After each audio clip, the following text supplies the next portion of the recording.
share the love, share the love. Embracing the differences like hand in glove. Spreading peace and joy, it's a beautiful sight, it's a beautiful sight. Together we shine, together we shine. In each other's light. Together we stand, in love's pure mind, in love's pure mind. Watching the world share, watching the world share in love and light. Hearts beating as one in our peaceful flight. Colors of harmony unite, painting the night. Together we stand, in love's pure mind, in love's pure mind.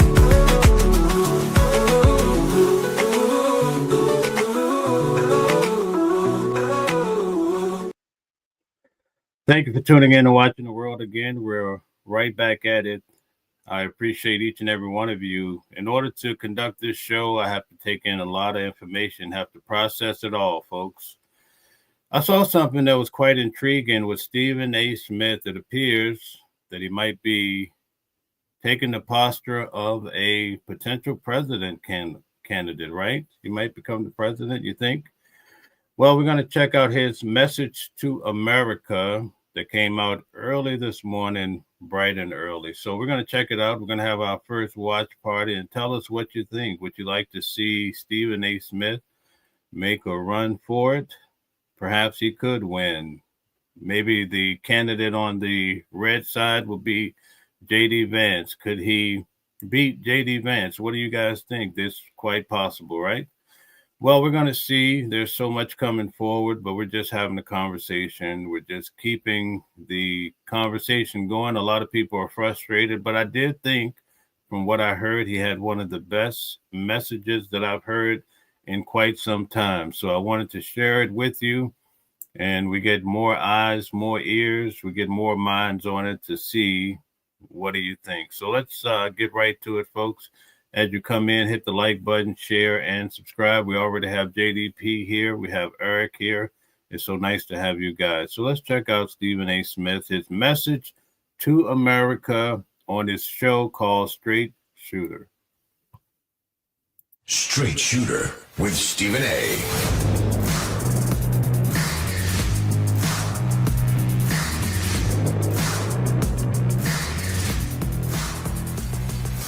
What's up, everybody?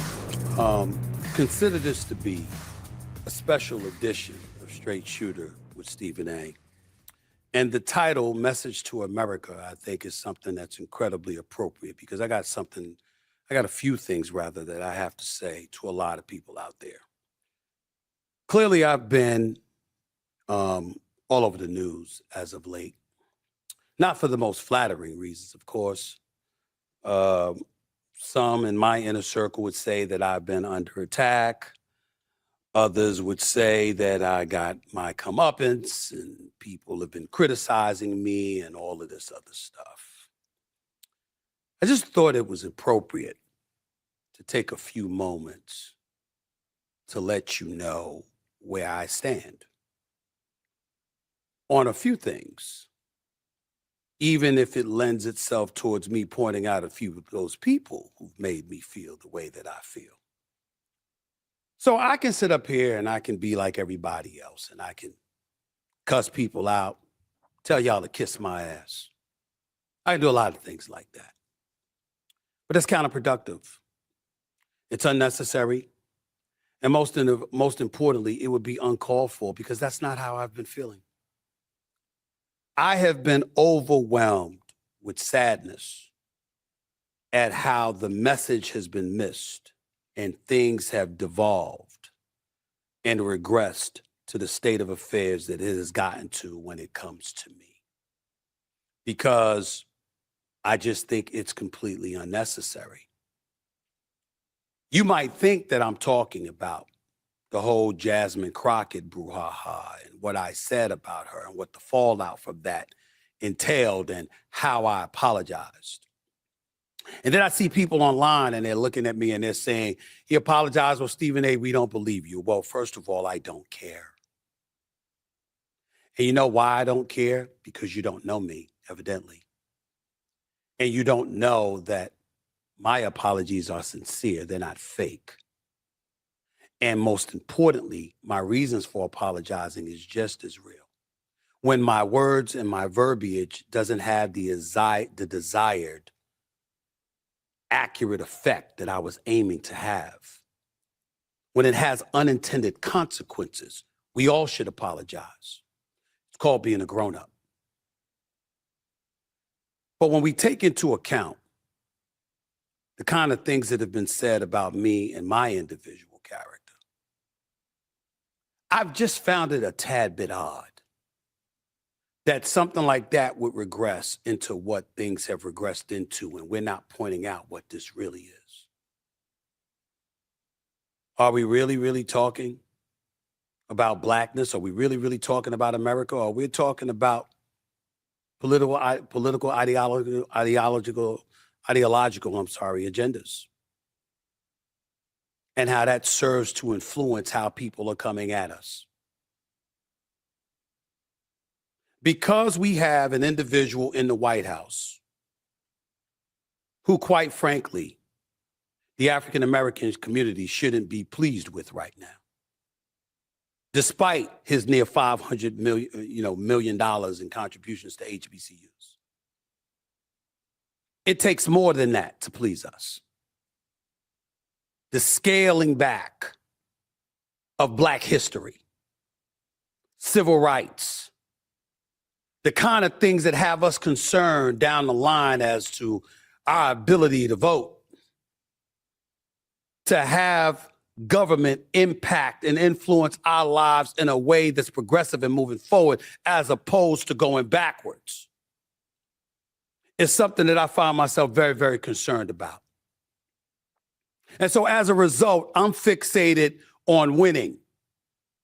Why am I fixated on winning? Why could I possibly be talking about the Democratic Party? Because, ladies and gentlemen, I'm a registered independent, and I don't like one-party rule. I don't want one party having the House, the Senate, and the White House. I like a divide to exist. I like you having to go across the aisle. I like you having to negotiate and to work on compromise, not capitulation, not weakness, but actual compromise, because everybody doesn't want the same things. And in order for us to live in a peaceful society, I am one of those people that believes you do that by working amongst one another, as opposed to being divisive and working apart all the time. I pointed that out. And when I asked a question about Jasmine Crockett, in no way did I mean to be insulting to her in any fashion. She's a highly educated woman. She has the ability to practice law in Texas, in Arkansas, and federally. I was the one that alluded to her potentially targeting a Senate seat because I'm paying attention to the redistricting that's been taking place and how now you've got folks that she was representing that's no longer the case. They're trying to move her out of her own community. I'm thinking big picture. I'm thinking midterms. I'm thinking if you gather the level of power that you're in pursuit of for the midterm and you recapture it, you'll better position yourself to win in 2028. And instead of us having a conversation about that, it turned into something else. Any offensiveness that was absorbed by Jasmine Crockett and anybody who loves and respects her and appreciates her, again, my sincere apologies. That's a sister. I ain't trying to do that.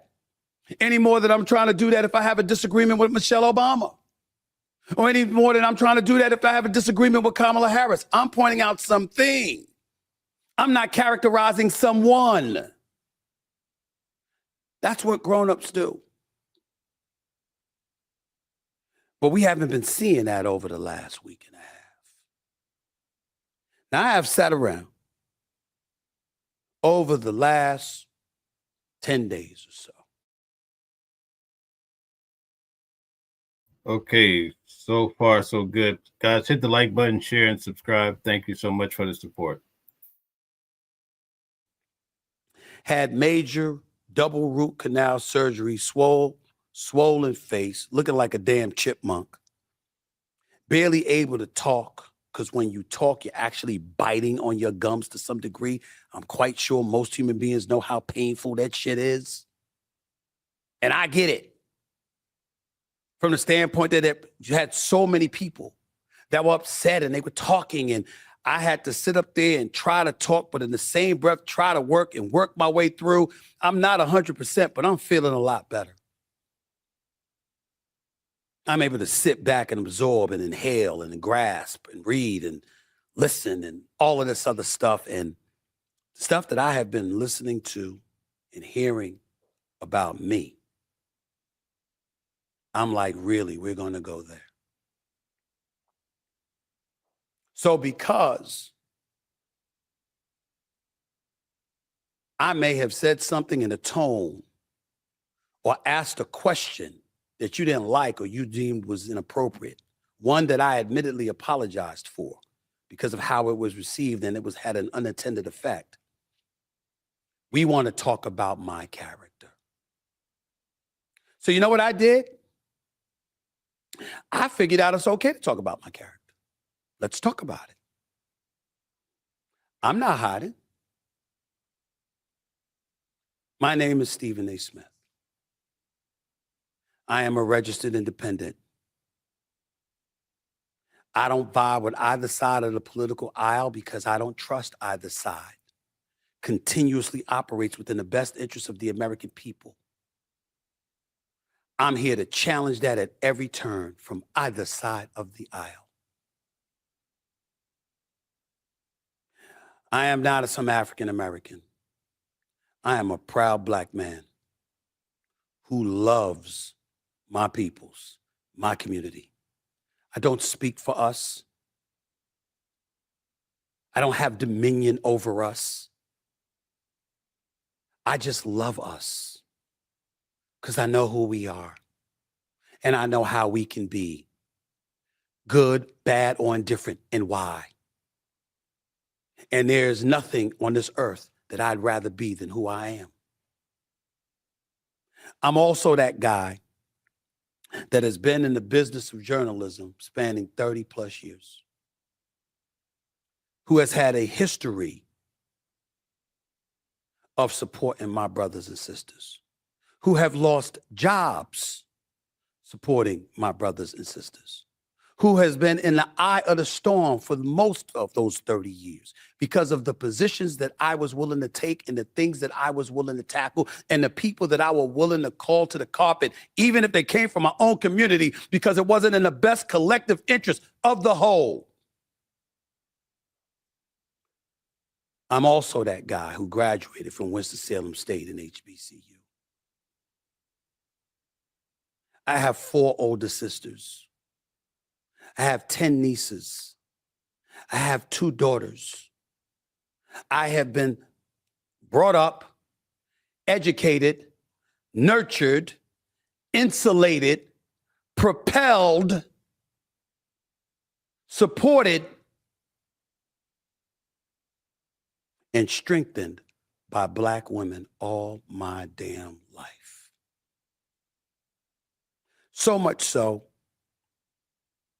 that before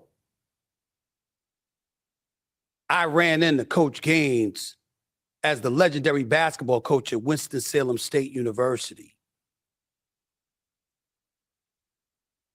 to tell me to make sure that I didn't forget HBCUs, I had a mother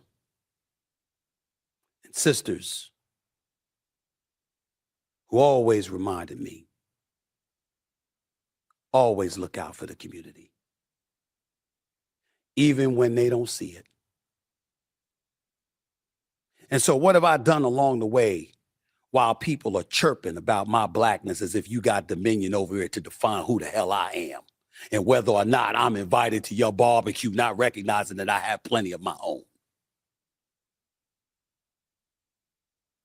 Were you saying that when I was fighting diversity issues in the media? Were you saying that when I diversified stuff at ESPN? Were you saying that when I was working in concert since 2019 with HBCU Week and Ashley Christopher and others, generated in excess of 12,000 scholarships for more than $120 million?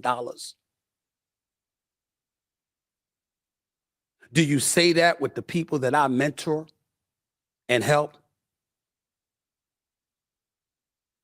Did you bring that up? Of course not. Couldn't that fit the narrative? And where does the narrative come from? You can sell it any way you want to. It's got very little to do with color. It's got very little to do with race. In the same day, a couple of weeks ago, I was called a sellout by one side and a racist by others. We know what times we're living in. We know what's going on. The ideological tilt, because of the political apparatus that presently exists, has made folks incredibly vicious with their commentary. But my question to you is, when are we going to all be adult enough to talk, to get along enough, well enough just to talk? This is my studio. I own this. You all have been invited.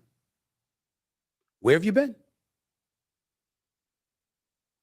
Folks are doing their podcasts and talking and chirping and going the hell off at every different turn. Over what? Are we going to pay attention really to what's going on?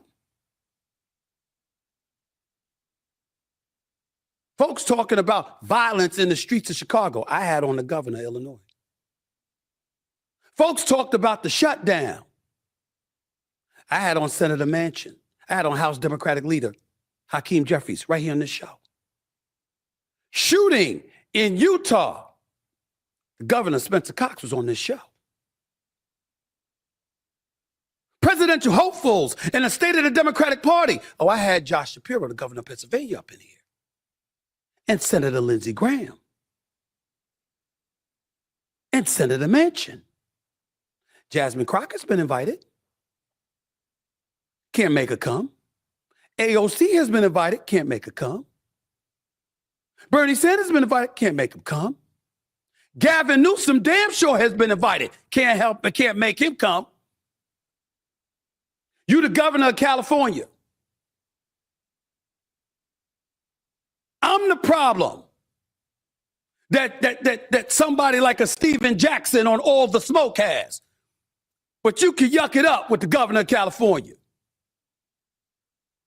Not saying there's anything wrong with that. But while he's sitting there talking to you about his upbringing and how tough it was and how relatable it was to our experiences, I'm thinking about Medi-Cal. I'm thinking about $8.4 billion being a cost for health coverage in the state of California. That's what they're saying. Thinking about open borders. I'm thinking about sanctuary cities. I'm thinking about the cost of living, affordability issues. I'm thinking about the economy. What you think about? You got other people that's sitting up there talking about, I'm shucking and jiving and you know what? One commentator, I'm like, what is it? A cat kicking cotton or whatever it is, quiet and all, using these racial tropes to bring attention to me in some kind of negative way, forgetting what I do every day. Did you have those people on? Have you talked to them? Are we working on a solution to problems that really exist in America rather than creating problems where none exist?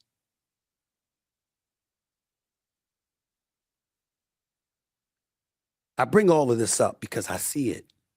I see it all. But I want you to know I'm not mad. I'm disappointed. It hurts that our conversations and our dialogue with one another has to regress to that point when we're adults and we can actually talk about the issues. If I'm wrong, I'll say I'm wrong. If I said something wrong publicly, I'll apologize publicly. I ain't losing no sleep over giving an apology. But for people to have a willingness to go to this level, to talk about me or anybody in that fashion, don't you know how counterproductive it is? Don't you know how small it makes you look?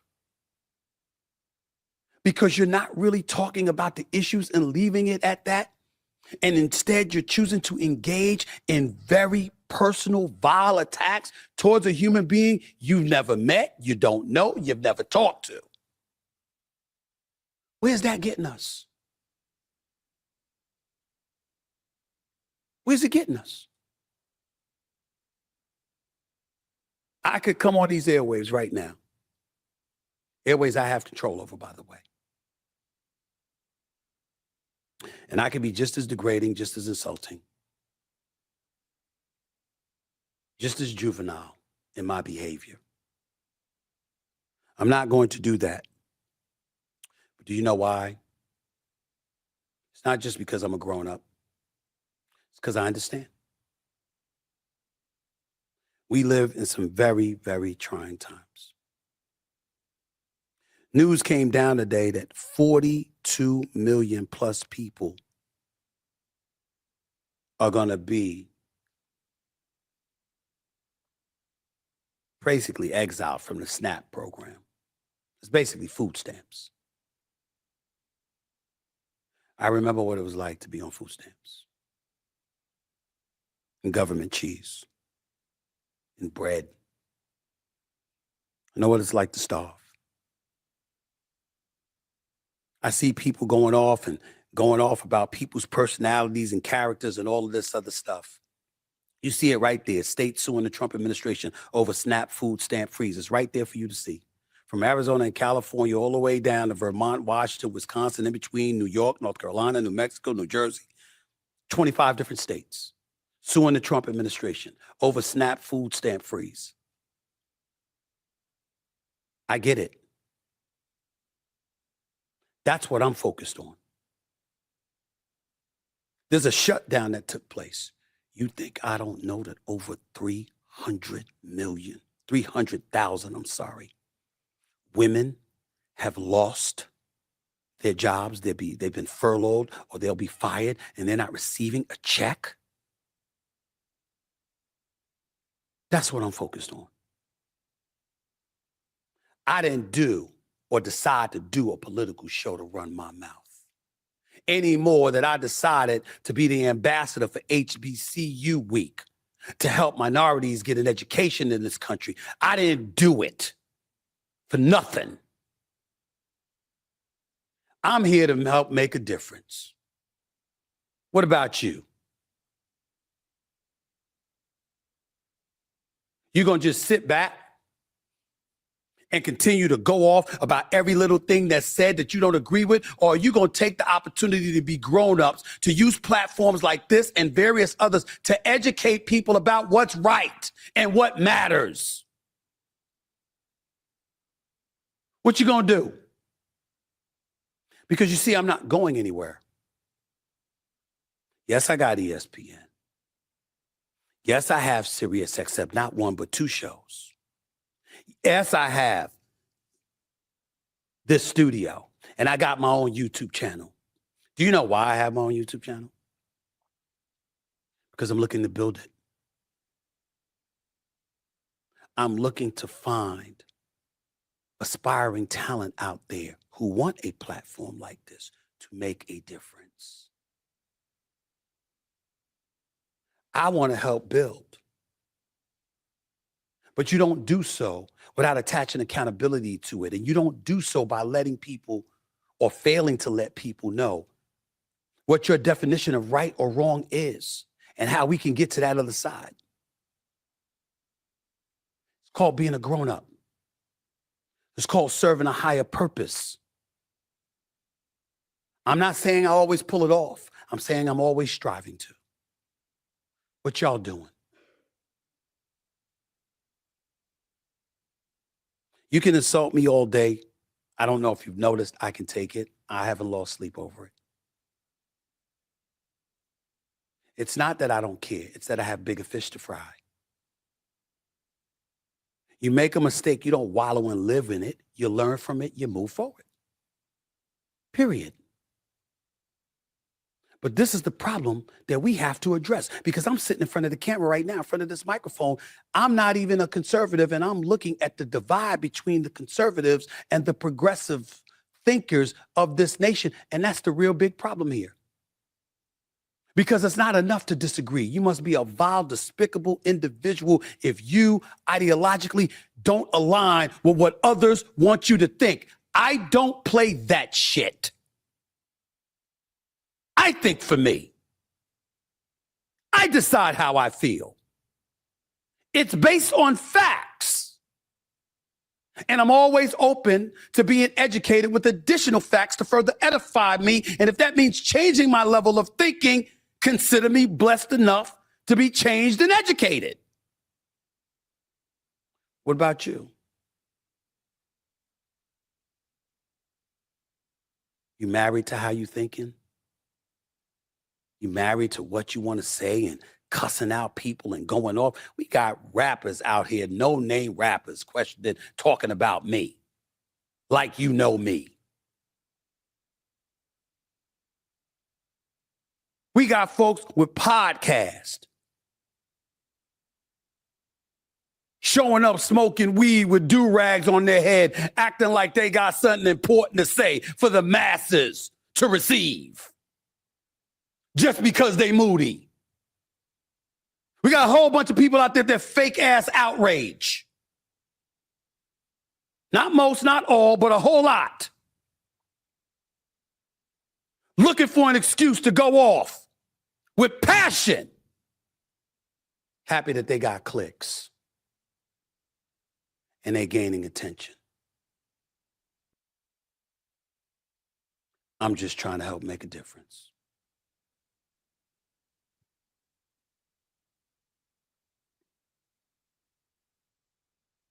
And that's what I'm going to continue to do. You're conservative and you do things that go against the best interest of America, and in particular, the African American community, I'm going to call your ass out. You're on the progressive left and you do it, I'm going to call your ass out too. I'm not playing games. I'm here to help so many others who are out there trying to make a difference in a positive way to positively affect communities throughout the United States of America. If you are right, you are right. If you are wrong, you are wrong. I am not going to be somebody that looks at an individual and just say they're wrong on everything because I can't stand them. I do not agree with Trump's position on the shutdown. I do not agree with federal workers being furloughed or fired. I do not agree with people not getting a check while our representatives on Capitol Hill are still getting paid. People not having health care, but representatives are still getting their health care. I do not agree with that. I'm not sure what I agree with the tariff wars. I got to see what the fallout is. Doesn't seem great, but I got to find out. I do agree with open borders, but only because Biden opened the borders, because I believe that Biden should have followed what Obama did in terms of patrolling our borders and dealing with the immigration issue. Affordability issues, I respect the hell out of Gavin Newsom, the governor of California. I just think that the cost of living has been exorbitant in Los Angeles, in California overall, and that with homelessness, with crime. Guys, tell us in the audience why you think Biden let in so many illegal immigrants. With debt, etc., is going to be something that the Republicans would use against him. If I'm wrong, he's been invited to come and tell me. I have no problem with it. Somewhere along the way,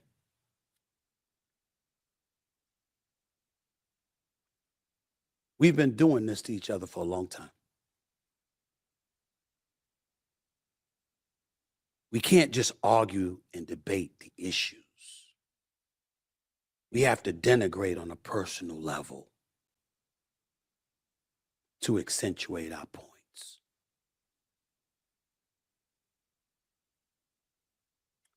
That's not going to work with me. I could call out a whole bunch of people by name. But I'm not going to do it in a negative fashion. I'm going to tell you, if you don't know about me, Google me. If you want to question or investigate what I have done in my community for us, whether it be through HBCUs, whether it be through ESPN, whether it be through the Philadelphia Inquirer or a host of other things, go check the record. I was quiet last week because my jaw was really, really jacked up. It still hurts. But I had enough energy and enough cogency to address it today. I'm not angry at anybody. I understand. You know, there's some people out there who will remain nameless that used to be in sports. That's all they got is a podcast. I don't even get mad at them for looking like they sold their souls because I know they're just trying to earn a buck because they can't get a job. And those couple of people know who they are. You have some people who come across like they have no soul, and you have others who come across like they sold it. I can assure you neither of that is me. Ask around. Long before I was Stephen A. Smith from ESPN, long before I was Stephen A. Smith from Sirius XM, I was Stephen A. Smith. Ask my college buddies. Ask my high school buddies. Ask my families. I've always been this way. I haven't changed. And I'm not going to now. I love people even when they don't love me back. Some people can hate on me. I still love you anyway because I know where the hate comes from. And I may react sometimes. I may speak my mind in a way that is a bit truculent and abrasive at times to return the favor. That's true.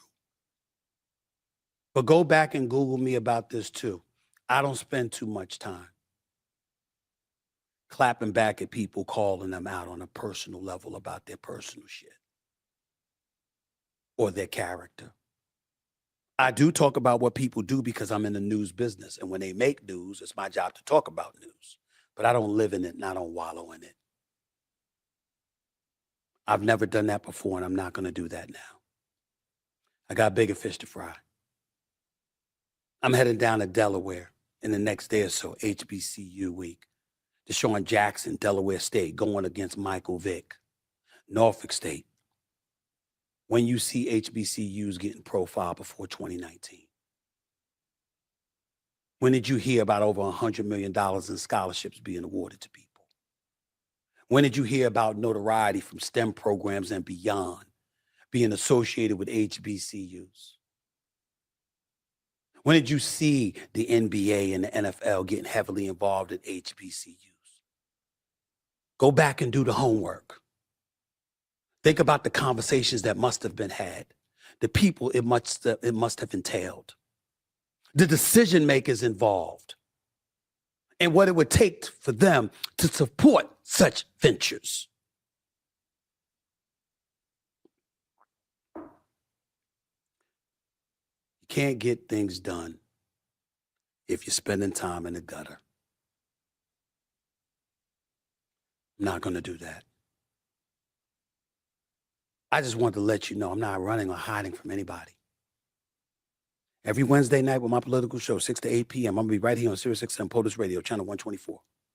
Every weekday from 1 to 3 p.m., I'm going to be on Sirius XM Mad Dog Sports Radio doing my thing. Every morning from 10 a.m. to 12 noon, I'm going to be on ESPN doing my thing. Plus, I got more stuff coming down the pike. And the more stuff I got coming down the pike, guess what? It ain't just for me. It's for others because I'm always trying to build.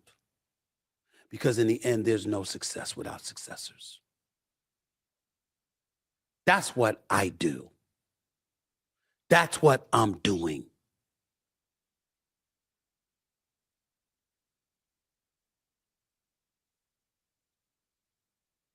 I thought people knew that.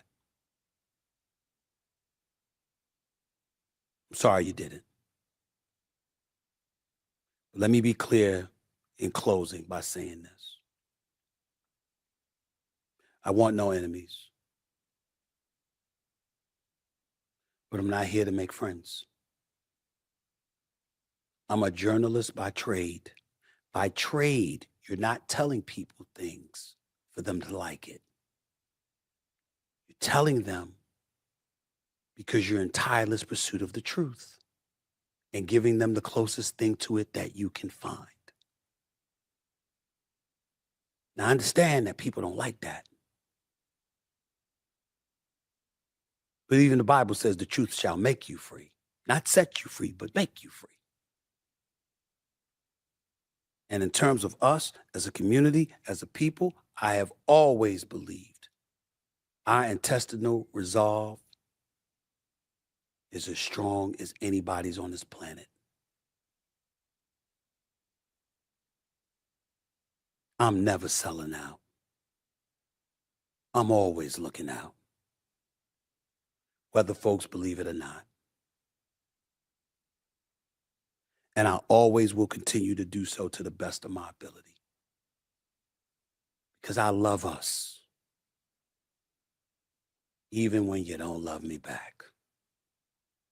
That is who I am. That is the way that I am. That is the way that I have been. And that is the way I am going to stay.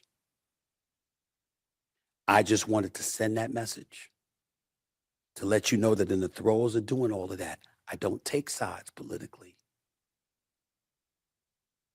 I am an independent. If Donald Trump and the Republicans are right about something, I'm going to say so. If they're wrong about something, I'm going to say so. If the left is right about something, I'm going to say so. If I think they're wrong about something, I'm going to say something. It's that simple to me. That is the way it's going to be. I'm not changing. And I'm not going away. Understand that. Moving forward. And know that as long as respectful, constructive conversations can be had, where there is something that I can do to facilitate great conversation and dialogue and assist in making things better, everybody is welcomed on this platform that is willing to. Okay, guys, so we're about to end the video. It's coming to an end. I think you did a pretty good job. We have different opinions in the audience, but tell us before we end, what do you truly think? Do you think he has a shot at becoming the president of the United States? Can he beat out the Democratic Party, right, as an independent, or will he join back to the Democratic Party? Tell us what you think. With that kind of thinking. If you're rude, juvenile, and disrespectful, you ain't got no place here. But if you're respectful and you got some knowledge to bestow upon an audience of people, you are more than welcome here. Black, white, left, right, independent, whatever. I don't care. That's how you make the world a better place. That's what I'm in it to do my little part to achieve. That's all I have to say. Y'all have a nice evening. I will see you live Wednesday night, 6 p.m. Eastern Standard Time, live from Delaware State University in Dover, Delaware. That is where I will be doing my show from tomorrow night. And once again, number love for all of y'all, even to those who don't love me back. Okay, guys, are we looking at the future president of the United States? Jeff says no LGBT movement, no open borders. Okay. Roberto, welcome back, says no. Roberto says left, right, right, right, left, left is a song. Okay, thank you.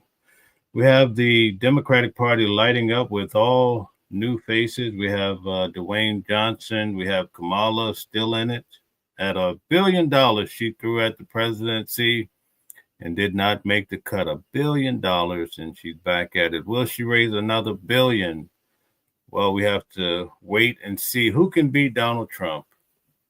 It's going to be a tough fight, folks. Donald Trump, even though he can't run allegedly for 2028, according to the books, Steve Bannon says Donald Trump is still in it, and they have a way forward. They figured out how to make it possible for Donald Trump to become the president a third term. It's in the media this week. We're going to cover that tomorrow at news at noon. So stay tuned for that. We're going to come back today with some news for you, and we're going to cover some drastic things happening live in New York City. So stay tuned, give some support. We're going into the belly of the beast, folks. We know how it goes down.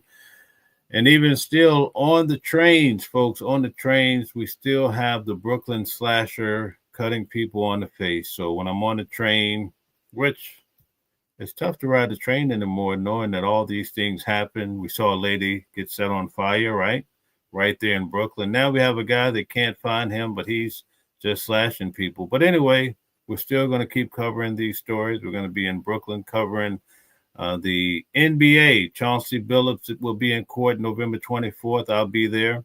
There's 34, I believe, defendants. We have to figure out a way to.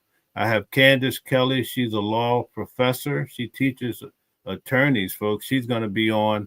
We're going to try to make this easy to digest with so many different defendants, but we will cover the ones that are pretty much high profile, especially some of the well-known mafia families.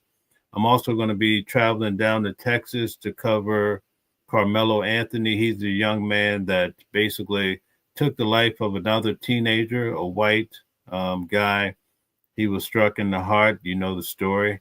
I'm also going to cover Luigi Mangione. And just to give you guys an update, I was at the courthouse. The judge dropped the terrorism charges against Mangione. And Mangione is in state court and federal court. He's still facing, even though the terrorism charges have been dropped, he's still facing the death penalty. So we're going to have to see how this all pans out. But anyway, to close out here with Stephen A. Smith, I'm going to get to a few of your comments to see what you guys think about it. And then we're going to move on, folks. But thank you guys for the continued support. We had so many people tune in to talk about Stephen A. Smith. So let's talk about it. Privilege. One Love says it's privilege. Okay. Bordeaux says, thank you all for being here. All opinions are welcome. Please be respectful with your words in the chat. Please like, share, and subscribe. We really do appreciate it. Deborah, we say her name every time. She says she can't see anyone's posts. I'm not sure why, Deborah. Is it anyone else having that problem? We'll try to figure it out. Chastity says also with Trump, the Constitution says 2 consecutive terms, English major from Spelman College. It's possible. Okay, yeah. Listen, if there's any way for Trump to be president again, believe me, it's going to happen. Jeb is in the audience. He says Trump 2028. Believe it or not, he is definitely wanting Trump to be there. Roberto, yes, I'll definitely be safe. Just to give you guys a little background real quick, this is about Stephen A. Smith, so I don't want to get into a babble here, but I want to tell you guys, I went down and I covered Canal Street, which I'm going to give you guys their inner city look at it. But after the feds did their raid, and I was able to figure out like why they did the raid, because I'm like, why would they raid the Chinese people? It's in Chinatown, Canal Street. After all these years of their operation, what are they looking for? But when I went down to cover it, I saw that it was Africans that they were after, who are illegal immigrants per se. They're out there in the street selling the knockoff bags right on the ground. It's a hustle. They're trying to feed their family and everything else. Some of the people that I spoke to there said you can barely walk through the street on a good day because there's so many people trying to sell something. So anyway, we're going to get to that later today, just to give you some insight. Jeb says Kamala polled under 2% when she ran against Biden in 2020. Thank you for taking us back to memory lane. Okay, thank you very much. And we're going to take a few more comments before we close out, folks. Let's see. Sicily says, thank you. That's the board. Okay. Jeff says, Trump cleaning up the crime in blue cities. Okay. AI Med Spa, thank you for the continued support. Says FDR was president for 4 terms. Okay. So it's very likely there's a way forward for Donald Trump to run in 2028. Even now, this is according to the rumor mill. We don't give too much to that. But they say even if Donald Trump were to lose the official presidency run in 2028, he would not give up the House, folks. What do you think? He's not going away. He'll be here maybe for eternity, like this peace deal that he said is eternal between Israel and Gaza, right? And the Palestinians. So thank you guys for tuning in and also giving your input about Stephen A. Smith and whether or not you think he has a shot at it. I do think that this was a good speech, though I connected with some of the things he's saying. We just want to sort of see how this works out. Jeff says the more Kamala spoke, the dumber she sounded. Okay. All right. Thank you guys for tuning in. We'll be back on, but stay tuned for the City Venture, where we're going to take an in-depth look at Canal Street and what's really happening. It's a dangerous place, but we have to move with caution. We also move with intelligence. So at any rate, I won't define the exact time that I'll be there, but at any rate, we're definitely going in. So just stay tuned for the moment. You'll find it quite interesting. Greg says, who will vote for that Mr. Potato Head look-alike? Loud has the holler to be seen, argumentative to be heard. Okay, Candyman is back. Candyman is often here. January 20th, 2029, Trump will hand over the keys of the White House to the next Republican president. Okay, that's what I thought that would happen with Joe Biden. I thought Joe Biden would beat Trump and then resign maybe a year later and hand it over to someone. But he did that debate, and I think that's what really took him out.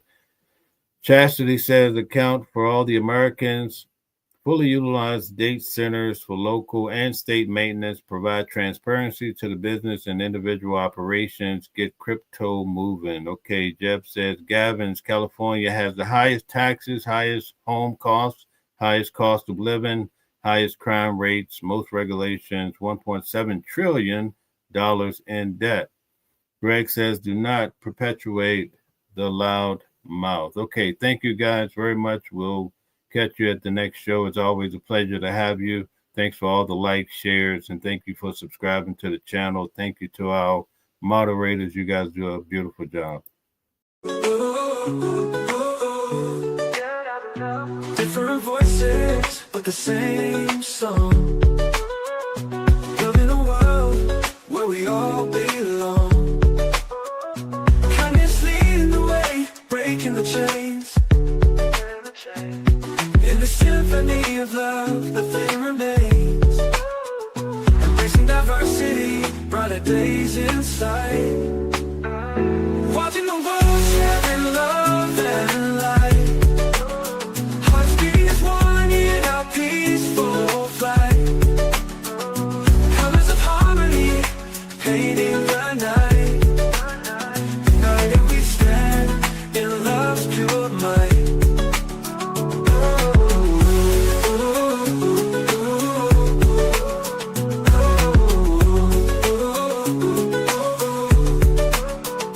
Watching the world sharing love and light. Hearts beating as one in our peaceful flight. The colors of harmony, painting the night. United we stand in love's pure might.